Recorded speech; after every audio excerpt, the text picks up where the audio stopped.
Continuing with our coverage then of the build-up of the ANC's January 8th statement on Saturday, the party earlier confirmed that everything is now in place for celebrations at the Peter Mokaba Stadium. Newzroom Afrika's Pelane is there following that story. He joins us live now. Pelane, what's the latest coming from that briefing? Of course, we're already seeing a gathering around the Lilian Ngoyi Memorial Lecture, which is one of the things announced by Newzroom Afrika earlier on. What else did we hear?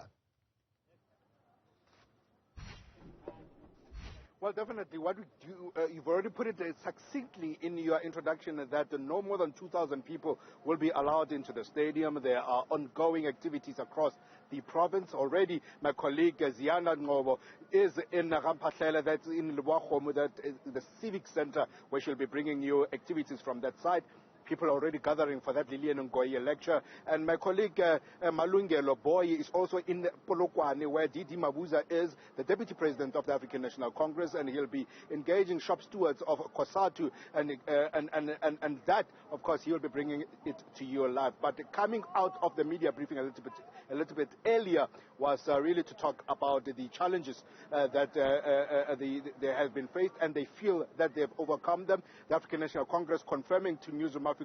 that all the seats in the gala dinner have now been sold out. As a matter of fact, they have been oversubscribed, so the monetary value that they've tried to reach seemingly has been met and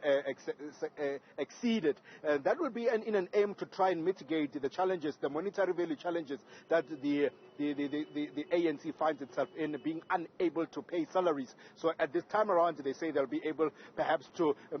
put a dent on the dirt that they have as an institution, therefore try to pay some of them with the monies that they have made from the contributions to the gala dinner, including the NEC members who would have bought the seats. We do know that about 1.2 million rand to be next to the president is the amount that you have to fork out in order for you to be seated next to the president, all in raising monies for the African National Congress, and as well as there is going to be a golf day challenge tomorrow, and monies will be paid in order for yourself to be golfing with the president tomorrow. So we're expecting a hype of activities to continue until the January 8th statement, which will be delivered by the president of the party on Saturday. Bulema will be telling us that there's going to be an NEC meeting later today, and that particular NEC meeting is going to put some nuts and some bolts at the end of this particular statement. They're going to be tightening it up and ensure that it is encompassing all the relevant issues that they want to touch about: unity, renewal, and as well as development, young people needing to get jobs, young people needing to be part of leadership structures, and the rejuvenation of the Congress, where the ANC Youth League, which is due to have its Congress in March. All of that, including all these security breaches that we've seen in Parliament, and as well as the Constitutional Court earlier, and as well as the July unrest. So all of that, we are told, will be encompassed in the NEC statement that will be coming through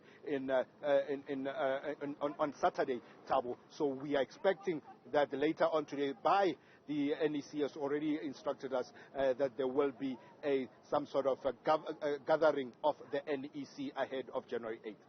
NEC member Newzroom Afrika briefing the media earlier on Phakgadi, wanting to downplay the fact that there are other programs that are being carried out outside of the official program that they have planned for this birthday, one of which she did not want to speak to was that could be possibly organized by the SG of the ANC.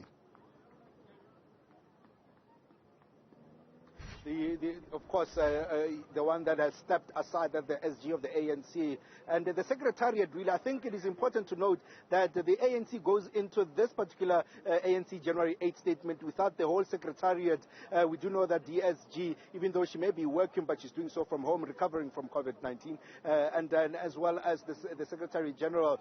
Ace Magashule, having been suspended, and that already shows you that the top four and the head of organizing all the matters have been placed on their shoulders. And she did say, of course, that they are working hard to try and ensure that the January 8th statement goes accordingly. But she did not want to be drawn to respond to issues around a program that is going to be headed or perhaps where he's going to be talking, that is the suspended SGA Mahashule. And she says that there are official programs, and she will not be drawn to be talking about unofficial programs. She did concede, however, that there are other unofficial programs, just like your bashes outside and inside and around the city of Polokwane. People coming in their numbers to convene, your parties in celebration of the 110 years of existence of the oldest liberation movement in Africa. And she says that they cannot really say that those people cannot do so, but they are urging them to celebrate in line with COVID-19 protocols. And she did mention that it also assists the tourism sector, because every time there's a January 8th statement in any particular side of the country, the number of people who do go in a province or in a region, they'll be able to boost the economic sector of that particular region. And so here in Peter Mokaba region of the ANC, Capricorn district, formerly demarcated by government as it is known, and she feels that that will bring about some tourism booming, but it should be done in protocols lined with COVID-19, and people should be safe. We have seen posters already of bashes being organized, artists going to be performing, so that might be a scare, COVID-19 scare, and she has already outlined that she has noted them and the ANC has noted them and urged those people to adhere to COVID-19 protocols. The question has been, of course, around the expenditure, which I've already spoken to a little bit earlier on, particularly with salaries not having been fully paid to some of the staff. Earlier on, the NEC member, they're saying that actually even the organization of this particular celebration is done by the very same members who are still being owed salaries. Definitely done by their own members from their own salaries to the NEC. But what Nomvula Mkonyane also alluded to is that the TG, the Treasurer General Paul Mashatile, will come at some point in time really to talk about the sources of income for the party in itself, because it is mandatory as far as the IEC protocols is concerned in order for you to reveal where you got your sources of income. She did mention that as far as that is concerned, they feel they've been above board, and if anybody wants to know who donated what, that will be done when the TG reveals the names of the individuals or organizations that may have contributed towards January 8th. But he also did mention that the NEC members will be part of the gala dinner tomorrow, would have also forgot from their own pocket to be part of that particular gala dinner, and not really paid for by the party, because the monies, they say they need it very much in order to pay salaries and other debts that they may have incurred. And therefore, the ANC, which is very much deep into financial crises, would be able to turn around that particular red as far as their account is concerned, and be able to not only pay those salaries, but be able to service the debts that they find themselves in. At some point, Thabo, you and I reported about being unable to service the amount that is due for their headquarters, Luthuli House, their national headquarters, Luthuli House, and at some point they wanted the city of Johannesburg wanted to cut off their supply of electricity. If you remember that, I think about 2 to 3 years ago, that also made headlines. So the financial crisis of the party is very much at the center of this, and whether or not they'll be going overboard, I'm sure we'll be able to take a note of that, because we do see the staffers on the ground, and some of them have told us that they have still not been paid. Even they feel like there are volunteers in the mighty movement of the ANC, but could only hope, Thabo, that things like this, events such as these, where there's actually going to be some money coming in, where they would be able to take a portion of it and be able to service some needed salaries. People went into festive seasons without having salaries, and some of them were paid quite late, and they can only hope that the ANC, through the monetary value that they would have gained at this January 8th statement, be able to come to their bank accounts so that they can also service their livelihoods. Let's bring you quickly what Nvula Mokonyane had to say earlier on that issue of the spend for this year's birthday celebration, saying it will be modest in the wake of the party's ongoing financial crisis. Watch. Serious challenges of the non-availability of resources, but we are doing everything with the little that we have, and izinto ziyahlangana. Things are coming together. We also are quite mindful that we can't go overboard when our own staff members have not been paid all their salaries. We are also quite conscious that we can't also go overboard when some of the other benefits of our workers have not been paid for. But what we remain humbled about is that the team that is working is not a team that is outsourced outside of those workers of the ANC who are not paid. It is still them volunteering, availing themselves to make sure that this event does take place and it becomes successful. And for that, those of us who are elected will remain indebted to them, because they show that over and above being employees of the African National Congress. Right, and you remember the Nvula Mokonyane briefing earlier on the state of readiness, of course, ahead of the 110th anniversary celebrations of the ANC taking place in Limpopo. As we wrap it up, Pelane, Phakgadi, the sense, of course, is that elephant in the room of the president also meeting with some of the chiefs who are less than complimentary to him and, of course, the ANC's presence there. Definitely, and here it is part of the programs and the activities as the build-up to the January 8th is to meet the chiefs, tribal authorities,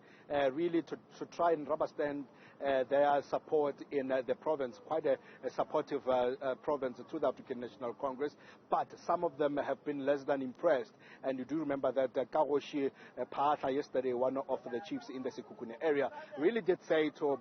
the ANC President Cyril Ramaphosa that he is a liar and felt that he has not come through to assist as far as the issues around development in the area. He has not done good to the promises that he has made. Cyril Ramaphosa did come through really to try and protect himself, and in his response he said that there's been a lot of development and they have to remain cognizant of the fact that the the Limpopo province in itself, since 2009 until 2014, they were unable to construct any roads because that is one of the contestation side, that there has been no roads in some areas. And they said they have not been able to construct any roads simply because the province was under administration and they were trying to stabilize the financial crisis of the province. And they only started to bring about some construction in early 2015, and there has been a backlog of roads. They had to complete some of the so-called Bermuda roads, the shortened roads, which were never completed, and some were already washed away because of the poor construction that had occurred. And they have to take that always at the back of their mind when they make comments, and be respectful in the manner of which they raise their criticizing. And when they criticize government and as well as their leaders, at least they should be able to talk to them in a round table. That's how he had felt that Stan Matavata coming through to feel that the president was being disrespected by being called a liar and somebody who does not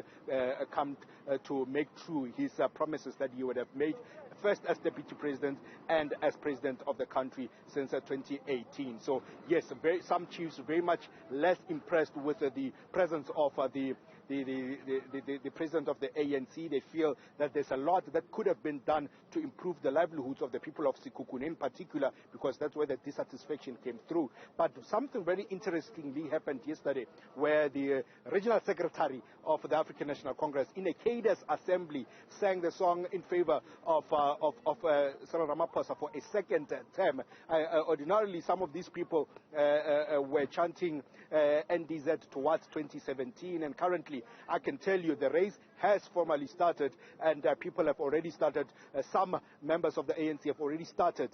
to raise their hands either for the presidency or for the deputy presidency, and there'll be a lot of lobbying, not only during these celebrations of January 8th, but all the way from regional conferences to the provincial conferences here in Limpopo that we expect to be held in March, and other regional conferences where there'll be endorsements of names from branch level to regional level, and as well as towards the policy conference if it happens, and as well as the National General Council Congress, which was supposed to happen, and we don't know how they're going to be doing that towards the Congress, the National Elective Congress, come December, because it is part of the policy of the ANC to have a policy conference and an NGC and preceded by an elective conference. So it's going to be a very interesting political year, and the marching orders will begin on Saturday when we hear from